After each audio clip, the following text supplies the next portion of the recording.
Caught my cheating wife after her parrot repeated a man's voice I'd never heard, over and over again. Her parrot said, "Miss me last night?" in a deep male voice, and that wasn't my voice. What else had he heard? What else would he reveal? I used to think I had a pretty normal marriage, until my wife's damn parrot started exposing her affair. My name's Nate, 34, IT guy, Portland. Married to Vanessa for 9 years. We have one loud, opinionated, nosy as hell African gray parrot named Oliver. Oliver was Vanessa's before he was mine. She got him in college, called him her therapy bird, which I always thought was half a joke. He mimicked everything. Microwave beeps, ringtone patterns, even her laugh. He'd shout, "Oh my God!" in her exact pitch every time a door slammed. We used to laugh about it, thought it was adorable. I didn't know he was recording my downfall. Vanessa worked at a vet clinic. Long hours, rotating shifts, weekend coverage. I worked from home most days. We had our rhythm. She'd leave early, come back tired, but always kissed me on the cheek like clockwork. Routine. Comfortable. Familiar. I didn't question much. I trusted her. Until that morning. It was a Saturday. She said she had a continuing education seminar. Something about anesthetic protocols for exotic pets. I wasn't paying close attention, just nodded and said, "Text me when it's over." She left around 7:15. Tight ponytail, fresh lip gloss, blue scrubs that always seemed too flattering for something clinical. I remember she blew a kiss as she walked out the door.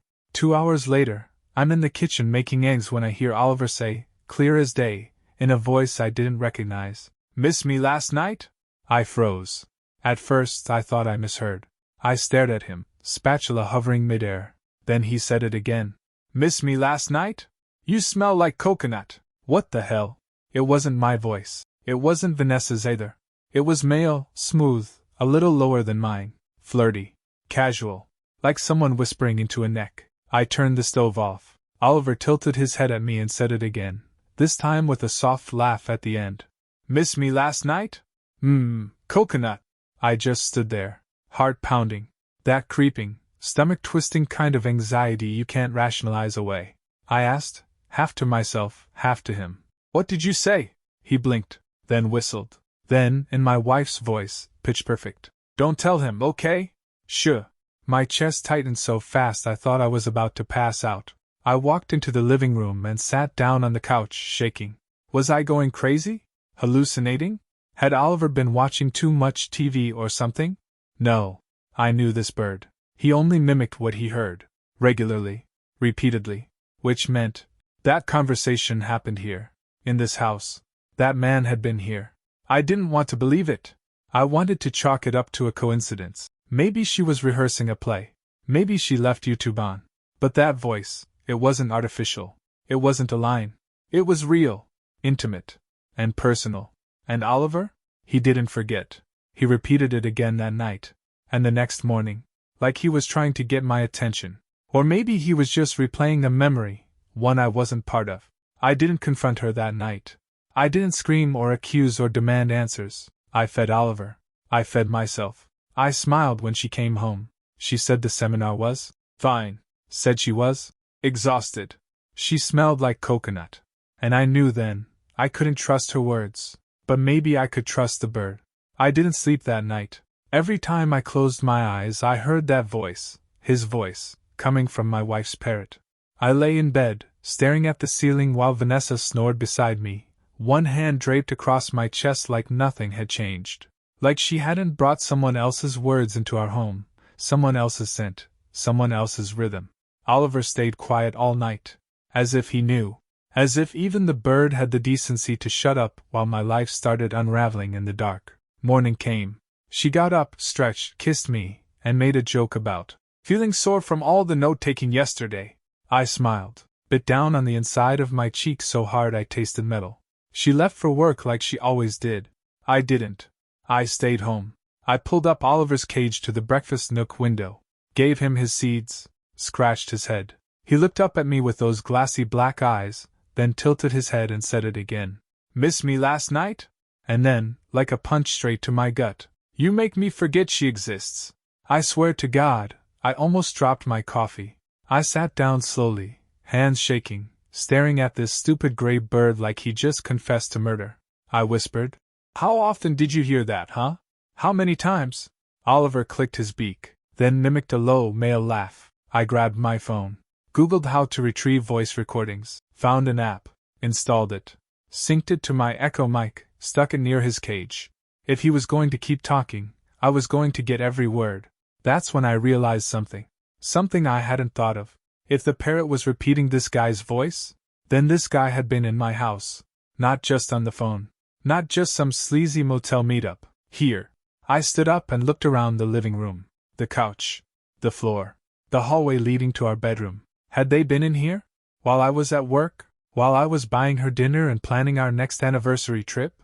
Did he sit in my chair? My vision blurred. I had to sit down again. And then I remembered. Vanessa had taken a Friday off a few weeks ago, said she. Needed a reset day. I'd been at the office for a mandatory security audit, gone all day. She texted me a selfie that afternoon, wearing a face mask, holding a smoothie. Spa day at home, she'd said. I thought it was cute. Now it felt like a joke. I pulled up the home security cam from that date. We only had one, cheap model, motion triggered, pointed at the back patio. Mostly just used it to track raccoons knocking over the trash. I scrolled through the clip log. 1:12 p.m. Motion detected. Vanessa outside. In a robe. 1:17 p.m. Male figure enters from side gate. Tall. Broad shoulders. Ball cap. 1:19 p.m. They kiss. My heart stopped. I watched it on a 2-inch screen, breath caught in my throat, hands frozen. She kissed him like she'd done it 100 times before. Then they went inside. That was the last motion clip until 4:26 p.m., when he left, adjusting his shirt. Vanessa stepped out a minute later, hair damp, robe gone. I sat there on the kitchen floor, that stupid, shaky little footage burning a hole in my brain. She brought him here. To our home. To the place where we had game nights, Sunday pancakes, dumb dance parties to 90s music. And I only knew because her parrot wouldn't shut up. Later that day, she came home all smiles, talking about clinic drama, and how her new receptionist kept messing up the med charts. I nodded, stirred the sauce I wasn't even tasting. She came up behind me, kissed my shoulder, said, "You're quiet today." I forced a smile. Just tired. Because now I needed time. I couldn't confront her half-cocked, not with just bird babble and patio footage. She'd spin it, cry, say I was controlling, that I misunderstood. And maybe I would have, if I didn't already know. But I knew, and I needed more. So I started planning. The next morning, I told her I was heading into the office for a network test. She nodded, barely listening, already scrolling through her phone. Instead, I stopped by Best Buy. Bought 2 mini cameras smaller than golf balls, mounted one in the living room, another by the hallway near the bedroom. Synced them to a private cloud, hidden, secure. She wouldn't know. She couldn't know. Because I needed to catch her on our turf. With audio. With proof. And if the parrot wanted to keep talking? Even better. When I got back, I opened Oliver's cage and whispered, "You're the only one I trust right now." He blinked. Then, in Vanessa's voice, said, "Don't worry. He'll never find out." I smiled. And for the first time in days I didn't feel like I was losing my mind. Because the truth was already in the house. And it had feathers. To be continued in part 3. Ready for the next hit?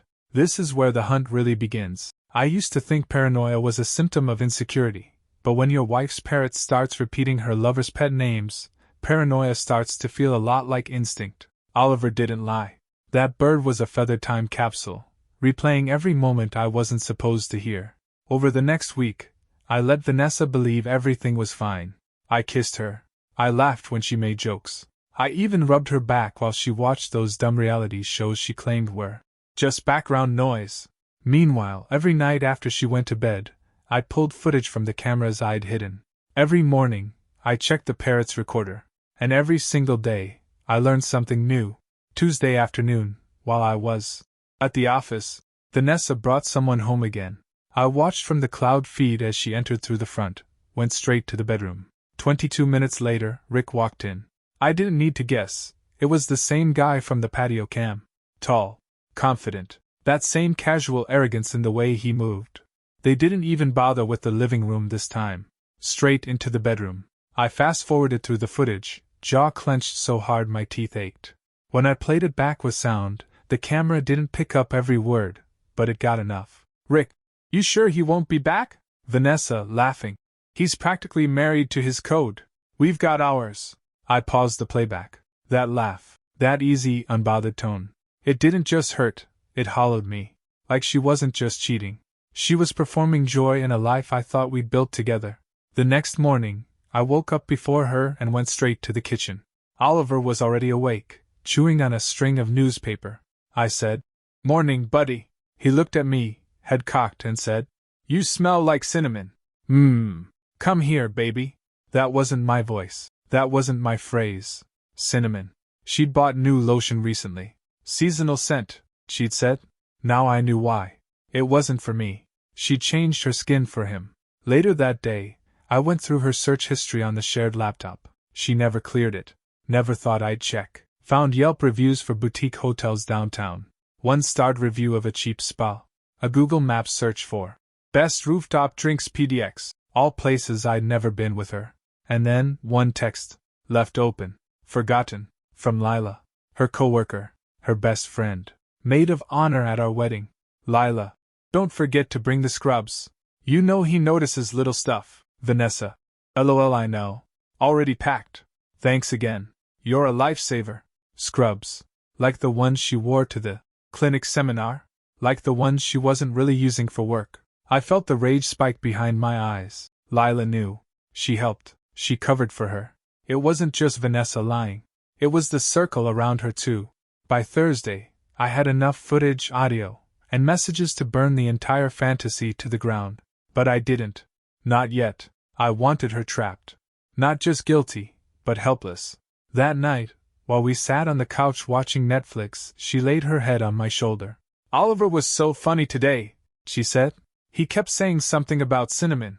I didn't move, didn't flinch, just smiled. Huh. Weird, I said. Don't think I've ever said that word around him. She paused for a second too long, then changed the subject. That was the moment I knew she was scared. She didn't show it, not with tears or stammering, but her body shifted, just slightly, away from mine. She knew Oliver wasn't just a pet anymore. He was evidence, and the walls were starting to close in.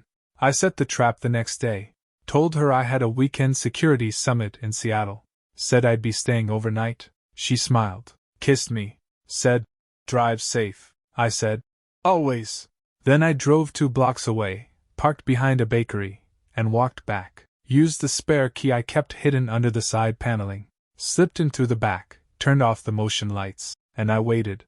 2 hours later, I heard her laugh. Then the door opened. She brought him in like it was nothing. Like this was their home now. Like I didn't exist. They went straight to the bedroom. I waited until they were in deep. Then I pulled out my phone, opened the security app, and hit record on every feed. Oliver was squawking in the background, picking up bits of conversation. "You're so bad," he said, mimicking her voice. Then, "I miss you, Rick." I stood in the hallway, just beyond their line of sight, heart pounding like a war drum in my chest. I was shaking. But not with fear. With clarity. Because I wasn't crazy. I wasn't insecure. I wasn't paranoid. I was right. And soon, everyone would know it. After I caught them in the bedroom, I didn't confront her. I didn't throw open the door or scream or demand an explanation. I just waited. I stood outside the house for 2 more hours in my car, letting the security footage upload to the cloud, listening through the mic as Rick kissed my wife goodbye and said, "Next time, bring that cinnamon lotion again." Then I drove off, calm, focused, because the trap was already sprung, and she didn't even know it. That night she texted me, "Miss you already? Hope the hotel has a good breakfast buffet. Love you." I stared at the screen for a long time, then replied, "You always knew how to feed people lies." 3 dots. Then nothing. I imagined her face going pale. That tight, panicked little inhale. "Good. Let it sink in." She called. I didn't answer. She called again. I sent her to voicemail. I wanted her scared, disoriented. Exactly like I was the first time I heard a stranger's voice come out of our damn parrot's beak. The next day, I called her sister, Megan. Now Megan and we'd never been close. But she was sharp, brutal with honesty. The kind of person who could smell fake a mile off. I said, I need to show you something. No drama. Just the truth. She hesitated. Then agreed. We met in a neutral spot, her office parking lot, after hours. Just me, her, and a Bluetooth speaker. I pressed play. Started with Oliver's voice. The way he mimicked Rick's laugh, then that line again. You make me forget she exists. Megan blinked. Didn't speak. Then I played the footage. Vanessa letting Rick into the house. Vanessa pushing him onto our bed. Vanessa laughing, carefree, like our vows were just a bad joke she'd gotten over years ago. I watched Megan's face harden, then crack. You have all this? She said. I have more. I said. Texts, emails. Her friend Lila covered for her. Megan shook her head. That lying bitch. Then I told her what I planned to do. And to my surprise, she didn't tell me to stop. She asked how she could help. We waited 3 days. Vanessa knew something was wrong, but I didn't say a word. I came home like normal. Slept next to her like normal. Let her lie to me over breakfast like normal. Then I struck. Sunday afternoon. Family barbecue at her parents' place. Everyone there. Her mom, her dad, Megan, her 2 uncles, cousins. Even Lila showed up, bubbly and oblivious. Vanessa was smiling, wearing that flowy floral dress she always said made her feel like summer. She kissed me on the cheek and said, Let's not talk work today. Just good vibes, yeah? I smiled. Sure. No work talk. Megan brought the speaker.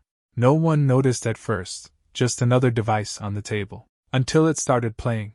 You smell like cinnamon. You make me forget she exists. Vanessa's voice. Don't tell him, okay?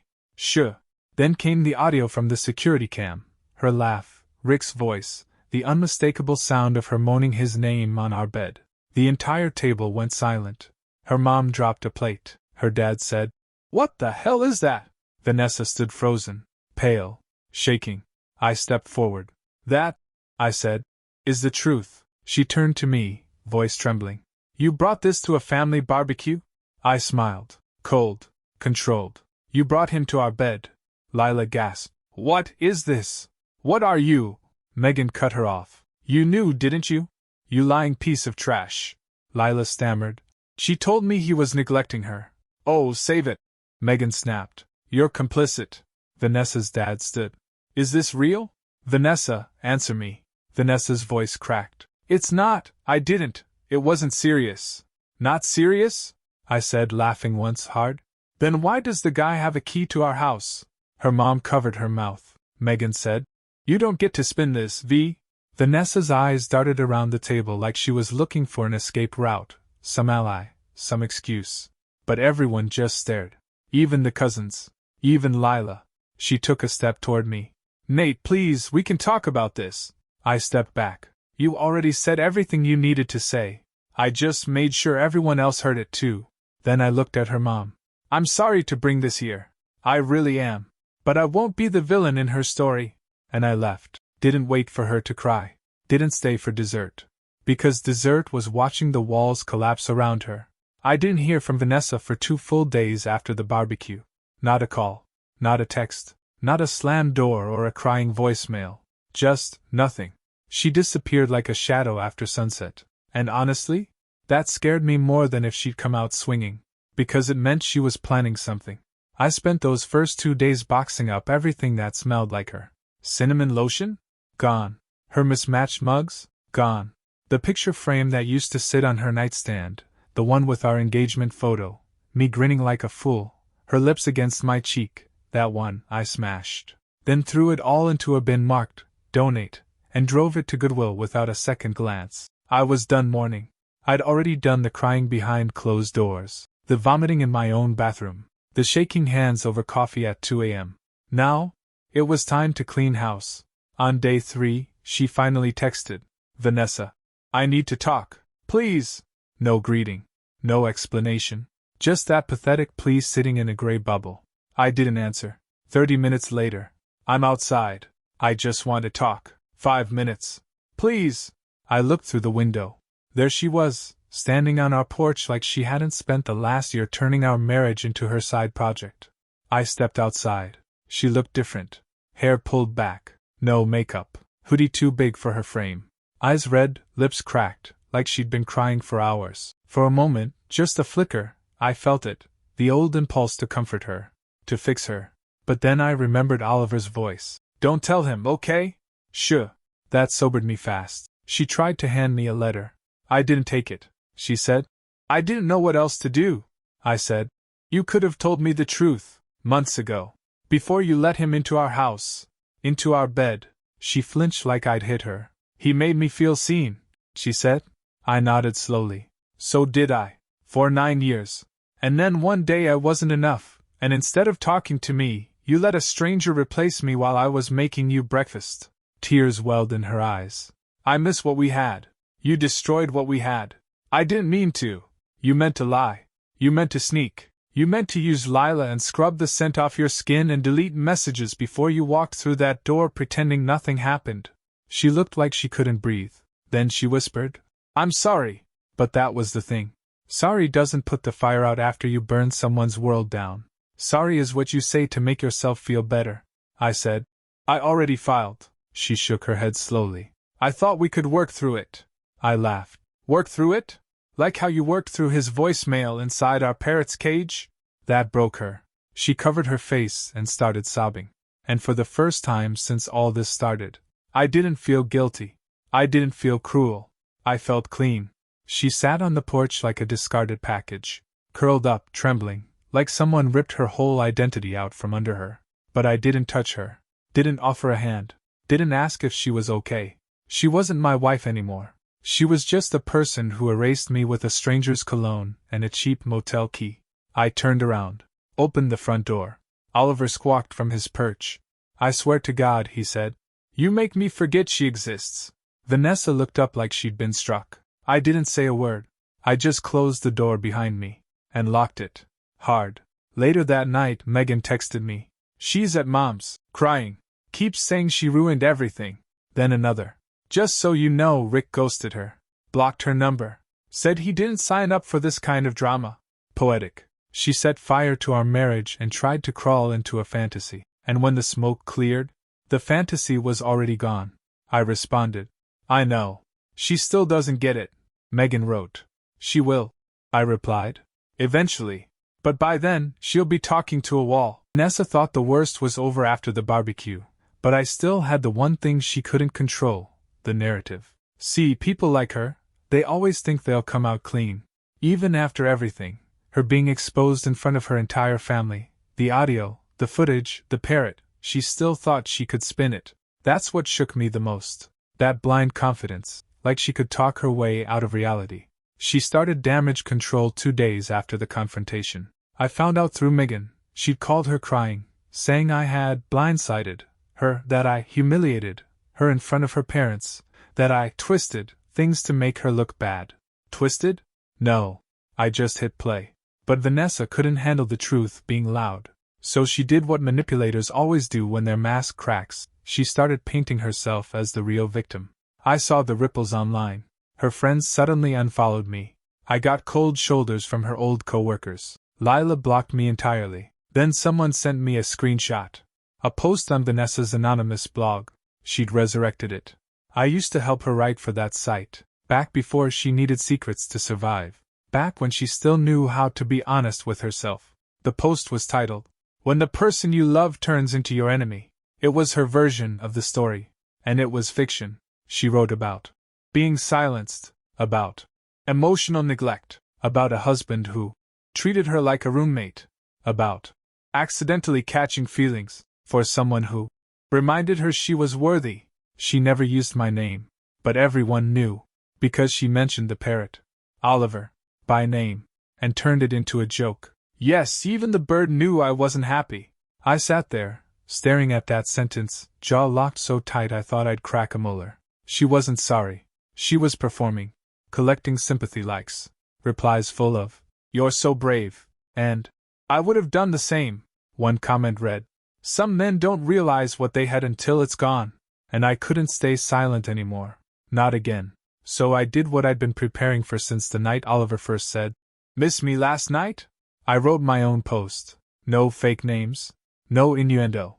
No vague, poetic nonsense. Just truth. The real story. Bullet pointed.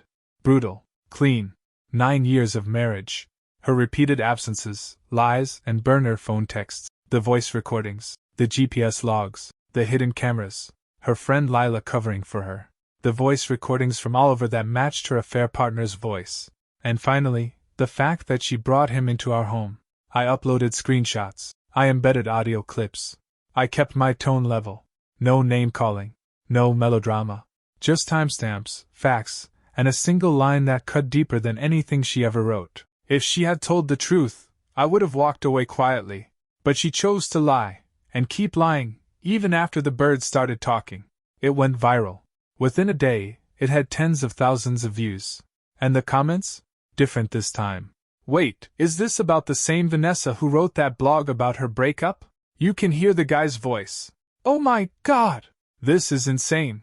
She cheated and then blamed her husband for being upset? This is the most poetic revenge I've ever seen. And just like that, her kingdom of lies collapsed. She deleted the blog within hours. All her old posts, gone. Her curated identity, her self-pity stage, wiped. But I wasn't done. Because if she wanted to play games with her image, I had one last move left on the board. I forwarded a copy of my post, just the public version, no private files, to her employer. Not out of spite, out of principle. She worked at a vet clinic, the same one where she first met Rick, the client she crossed every line with. She'd use clinic time, clinic resources, even her clinic email to send him messages. I found them, buried in the iCloud backups.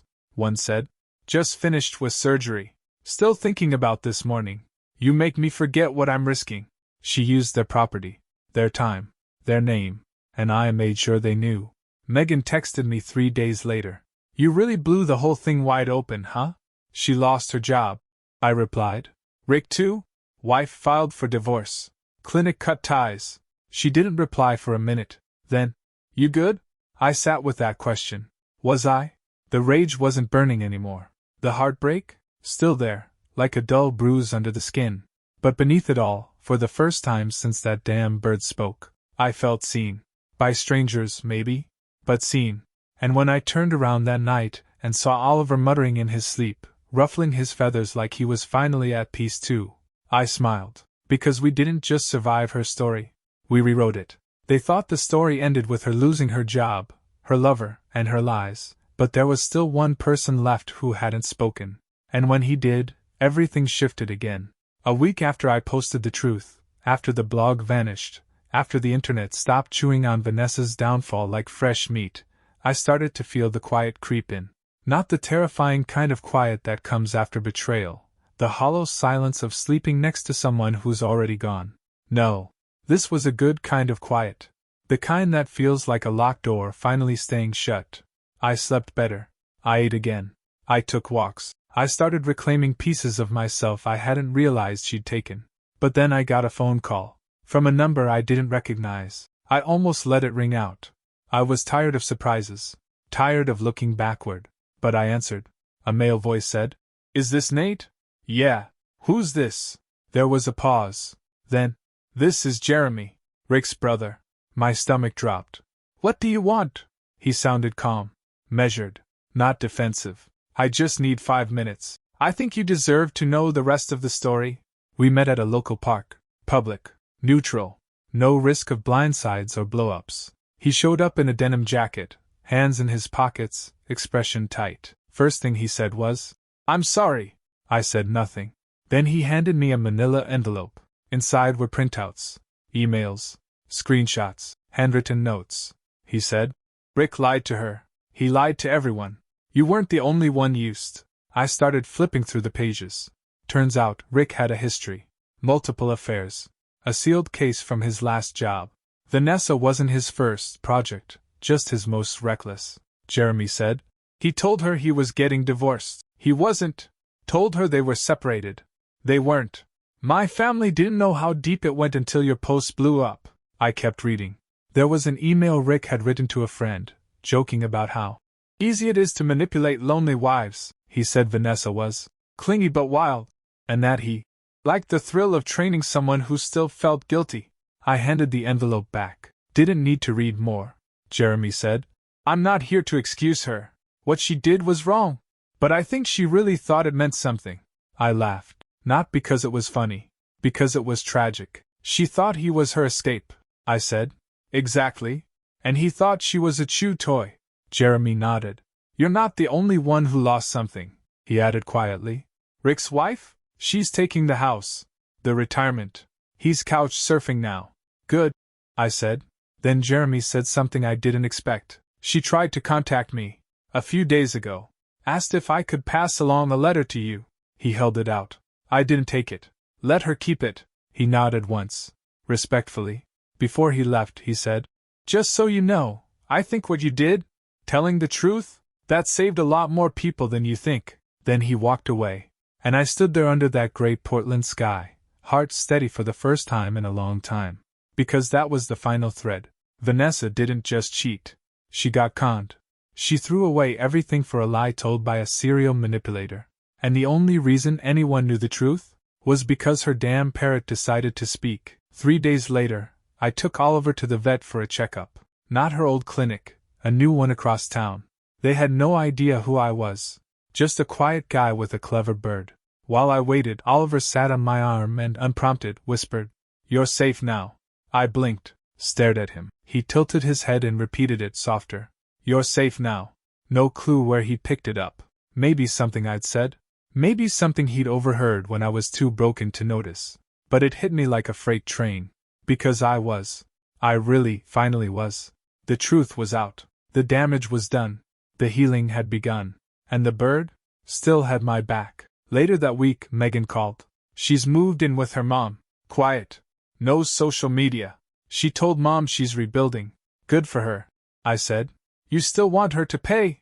I thought about it. All the nights I spent wondering what I'd done wrong. All the memories I now had to question. All the times I felt invisible in my own home, while she was chasing validation behind my back. Then I shook my head. No. I don't want her to pay. I want her to live with it. Because that's the thing about betrayers. They rewrite the story to make you the villain. They throw your name in the fire and expect you to thank them for the warmth. But when the lies burn down and the ashes settle, only the truth survives. And in the end, it wasn't me who told it. It was a parrot, a cage-bound witness with no filter, no loyalty, and no idea the damage he was doing, until he saved my life.